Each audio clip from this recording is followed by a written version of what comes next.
अध्यक्ष के लिए जो मतदान हो रहा है, इसमें क्या कहना चाहेंगे? जिला पंचायत चुनाव में जिस तरीके से बीजेपी को जनता ने हराया है और बीजेपी अब बौखलाहट में है, जिस तरीके से माननीय अखिलेश यादव जी के प्रत्याशी भारी संख्या में जीते हैं। आज हरदोई जनपद में चुनाव हो रहा है और हरदोई जनपद में बीजेपी हारी है, पूरे प्रदेश में हारी है बीजेपी। अब वो कप्तानों और कलेक्टरों के माध्यम से और कोतवालों के माध्यम से बीजेपी जीतना चाहती है। हमारे जिला पंचायत कई सदस्यों का अपहरण कर लिया गया, कई लोगों को रात में उठा लिया गया और जिस तरीके से ज़बरदस्ती लोकतंत्र की हत्या करके वोट डलवाए जा रहे हैं। कई मेंबरों के खिलाफ एफआईआर लिख दी और कई जो उनके समर्थक हैं उनके ऊपर एफआईआर लिख दी गई और कई हमारे जो प्रत्याशी की मदद कर रहे हैं उनको जिला बदर तक करने का काम किया गया। लगातार बीजेपी हरदोई जनपद में बीजेपी हारी है, बीजेपी के कम जिला पंचायत सदस्य जीते हैं, उसके बावजूद भी बीजेपी ज़बरदस्ती अपने कलेक्टर और कप्तान के माध्यम से अपहरण कराया है। पहली बार मुझे सुनने में आया है कि पुलिस कप्तान और कोतवाल अपहरण कर रहे हैं वोटरों का, और ये जनता देख रही है, 2022 में बताएगी। जिस तरीके से जनता ने ठान लिया है कि 2022 में माननीय अखिलेश यादव जी को मुख्यमंत्री बनाएंगे, ये बौखलाहट है बीजेपी की। ज़बरदस्ती डेलीगेट को धमका के रात में धमकाया गया, कई जगह कोतवालों ने उठा लिया रात में। ये लोकतंत्र में ये हो रहा है। बाबा साहब के बनाए हुए संविधान की धज्जियाँ उड़ाई जा रही। ये कहाँ लोकतंत्र है बीजेपी में?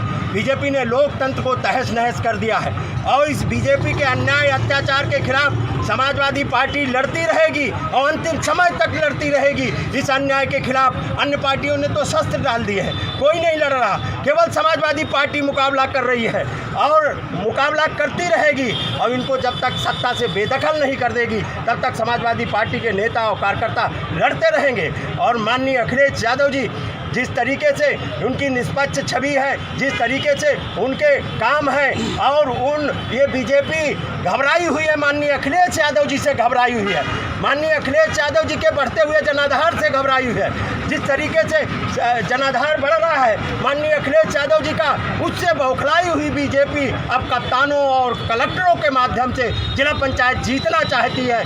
और पहली बार मैंने देखा है कि उस उत्तर प्रदेश में कलेक्टर और कप्तान अपहरण कर रहे हैं मतदाताओं का, लेकिन जनता जवाब देगी 2022 में। आपको क्या लग रहा है, आपको पता है ये हासिल कर पाएगा? क्या लग रहा है? इन्होंने रात में ये बीजेपी के पास कहाँ जीते थे? आपने भी छापा था पेपरों में कि बीजेपी के कम जीते हैं, समाजवादी पार्टी के ज़्यादा जीते हैं। आप पेपरों में छापे गए, लोगों सबने छापा, लेकिन अब ये इसीलिए तो इन्होंने अपने कोतवालों को लगाया। क्यों एफआईआर लिखवा रहे हैं? क्यों नहीं निष्पक्ष चुनाव करा दें? निष्पक्ष चुनाव अगर निष्पक्ष चुनाव हो जाए इस उत्तर प्रदेश में और हरदोई में, कन्नौज में, जितनी जगह चाहे सब जगह अगर निष्पक्ष चुनाव हो जाए, बीजेपी धूल चाट जाएगी, बीजेपी की जमानत जब्त हो जाएगी।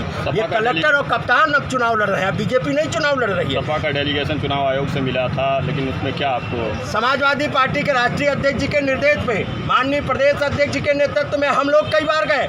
निर्वाचन आयोग से भी उम्मीद थी कि निर्वाचन निष्पक्ष हो जाएगा, लेकिन निर्वाचन आयोग ने पता नहीं कैसे निर्देश भेजे जो उत्तर प्रदेश में निष्पक्ष चुनाव नहीं हो पा रहा। हम लोगों ने निर्वाचन आयोग से मांग की, डीजीपी से मांग की, सबसे मांग की। उत्तर प्रदेश पूरी तरह से तहस नहस, अघोषित इमरजेंसी है इस उत्तर प्रदेश में। उत्तर प्रदेश में अब वोट नहीं डाल सकते, सब अपहरण कर लिए गए। मैंने अभी सुबह देखा अपहरण करके लाए गए मतदाता, रात में थानेदार लगा के उठाए गए जो हमारे दल के थे, उनको जबरदस्ती मुकदमे और धमकाया गया है, मुकदमे लगाए गए, प्रताड़ित किया गया। कई हमारे प्रत्याशियों के घर में लूटपाट की गई है, सिविल ड्रेस में पुलिस घुसी है, उनके कहा जेवरात तक लूट लिए।